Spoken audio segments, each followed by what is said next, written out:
Welcome back.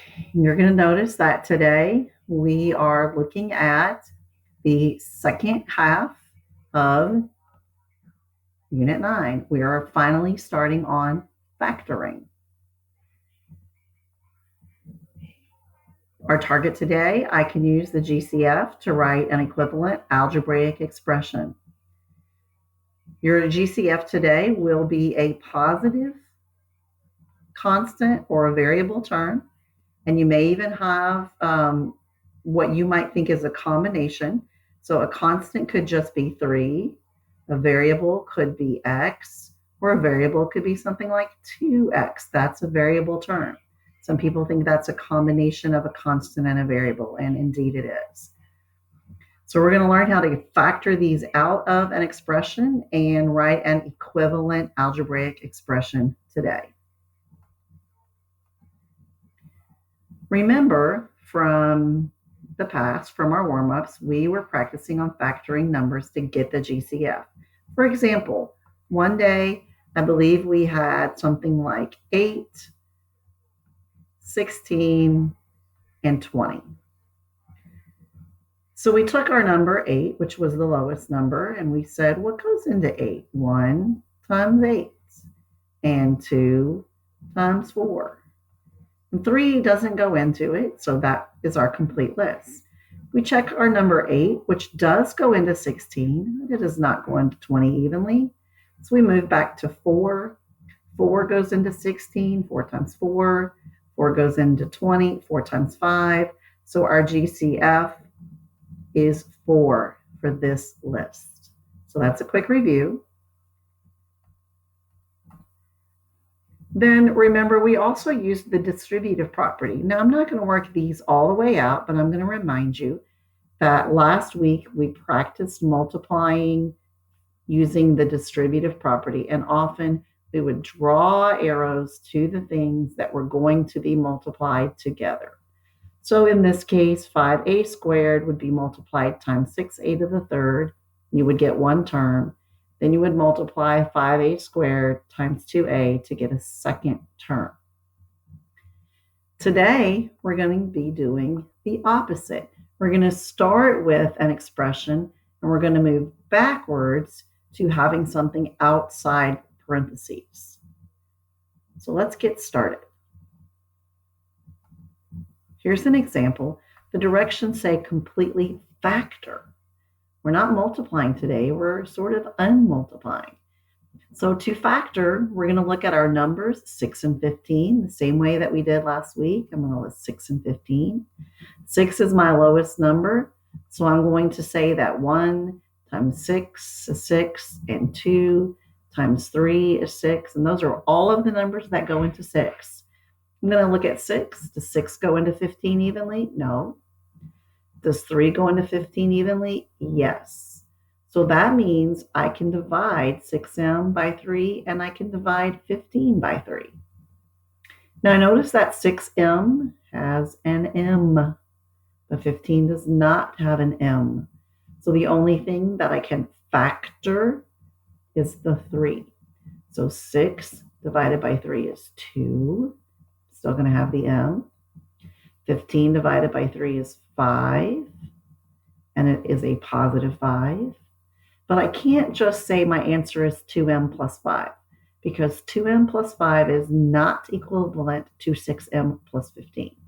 But if I enclose that in parentheses and put the 3 at the beginning and say, oh, yeah, I took the 3 out, then that shows an equivalent expression to 6m plus 15. Now, on this first problem, I'm going to verify that my answer really is equivalent to what I started with. So I'm going to do the distributive property to check it. 3 times 2m is 6m, and 3 times 5 is positive 15. And this is equivalent to what I started with. So the correct answer to completely factoring is 3 times 2m plus 5. I'm not going to take the time on every problem on this video to check my work. but it is possible to use the distributive property to check your own work. On this second question, I see an 8 and a 9 as my numbers. So I'm going to take 8 and 9. I'm going to list all the stuff that goes into 8 and start checking. Does 8 go into 9 evenly? Nope. Does 4? No. Does 2? It does not. So my actual number, GCF, is 1. So I can divide by 1. But I also notice that x squared and x that are in these terms. So I'm going to just come to this side and say, okay, there's an x squared in one of them. There's an x in another one. Please remember that x squared equals x times x. That's what the little 2 means, that there are 2 x's, and the 9x just has 1x. So what I notice is that they both have at least 1x in them. That means I can also factor out an x. So let's do the division now. 8 divided by 1 is 8, and x squared divided by x to the first, you might recall, when we're dividing, the exponents get subtracted. So 2 minus 1 gives me x to the first power. Then I move over. Negative 9 divided by 1 is negative 9. And x to the 1 over 1. 1 minus 1 is 0. So I do not have any x's to bring down with the 9. Don't forget to keep it equivalent. I have to put outside the parentheses what I divided by or what I factored out. So this is an equivalent expression. And what I've done is I have factored out, that's what you're going to hear us say, factored out 1x. That was the common factor in these 2 original terms. Okay, here it is again. Now I have 3 terms, but don't worry, I'm still going to do the same process. I'm going to take my 3 and my 6 and my 24, and I'm going to say what goes into 3 and 6 and 24. Well, what goes into 3 is 1 and 3. Does 3 go into 6? Yes. Does 3 go into 24? Yes. So 3 is my constant part of my greatest common factor. These may all be divided by 3. Then I'm going to check the variables. This has an x, 6 has a y, 24 doesn't have any variables. They don't have any variable parts in common. So the only thing I can factor out is the 3. So I'm going to do 3 divided by 3 is 1, keeping that x. Then 6 divided by 3 is positive 2, keeping that y. And negative 24 divided by 3 is negative 8. Remember to put at the beginning in front of the parentheses, what did you factor out? I factored out a 3. So this is my equivalent expression, and I have factored out the GCF. The GCF is this 3 that I was able to divide by.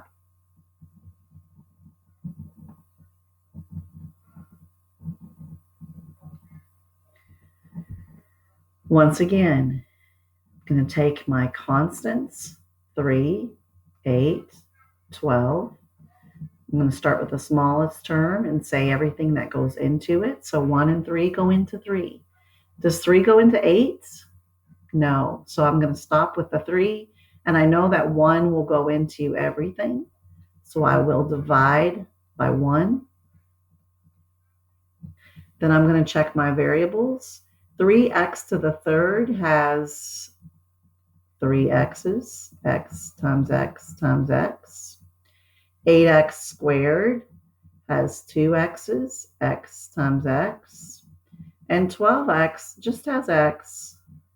So what I can see from this picture is that they all have at least 1 x. So I will be able to divide by x as well. 3 divided by 1 is 3. And if I have 3 x's on top and 1 x on bottom, and I cancel, I will have 2 x's left on top. You can also say that's 3 minus 1 is 2. Then I'm going to move over. Negative 8 divided by 1 is negative 8. But 2 minus 1 is 1. Then I'm going to move over to my negative 12 divided by 1, which is negative 12. And x to the 1 minus 1 is 0. So no x's are left over here. Don't forget to write in front what you factored out. Notice I just put x. 1x is the same as this understood 1 in the beginning. If you write the 1, that is not wrong. So if you prefer to put the 1 in front, it's also okay. But you could just put x at the beginning.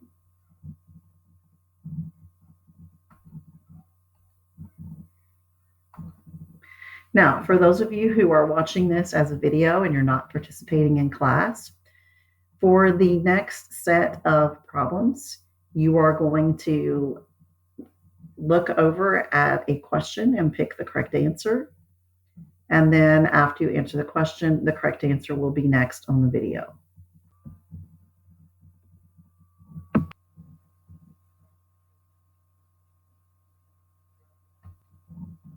Here's the next problem to try.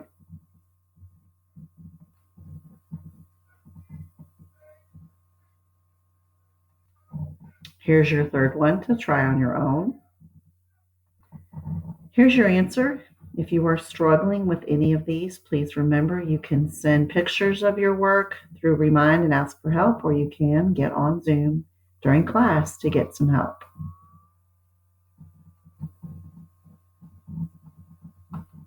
Here's your last one to try on your own before you do your Delta Math. And here's that answer.